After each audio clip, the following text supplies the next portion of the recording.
عجیب و غریب کتاب۔ ایک چھوٹے سے گاؤں میں ایک ننھا لڑکا احمد رہتا تھا۔ احمد کو کہانیاں پڑھنے کا بہت شوق تھا۔ وہ اکثر اپنی دادی اماں کے ساتھ بیٹھ کر پرانی کہانی۔ ایک دن دادی اماں نے احمد کو ایک پرانی اور موٹی کتاب دی۔ انہوں نے کہا، احمد، یہ کتاب تمہارے دادا جان کی ہے۔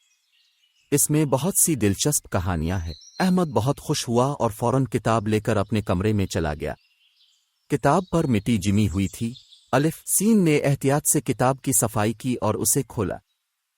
کتاب کے پہلے صفحے پر لکھا تھا، یہ کتاب جادو۔ احمد حیران ہو گیا۔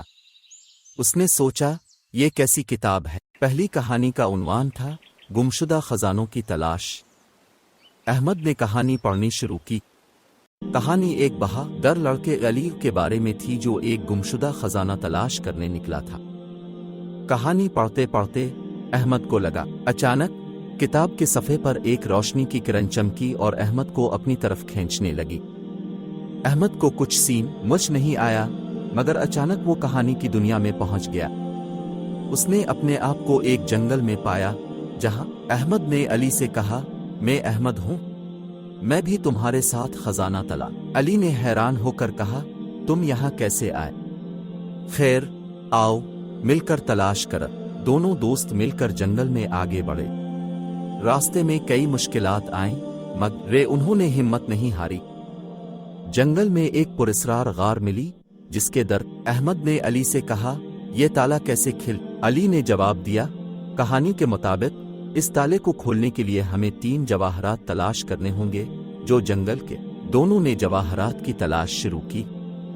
پہلے جواہر کو وہ ایک پرانے درخت کے نیچے پائی، دوسرا ایک جھیل کے کنارے اور تیسرا ایک پہاڑ کی چوٹی پر۔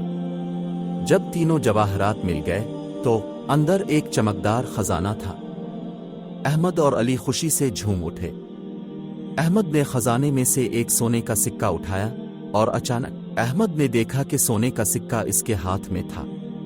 وہ حیران رہ گیا اور سوچا، یہ کتاب؟ اب احمد نے دادی اماں کو سارا واقعہ سنایا۔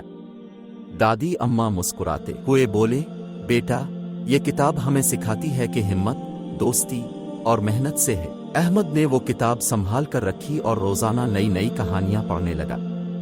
اس کی زندگی ایک نئے جوش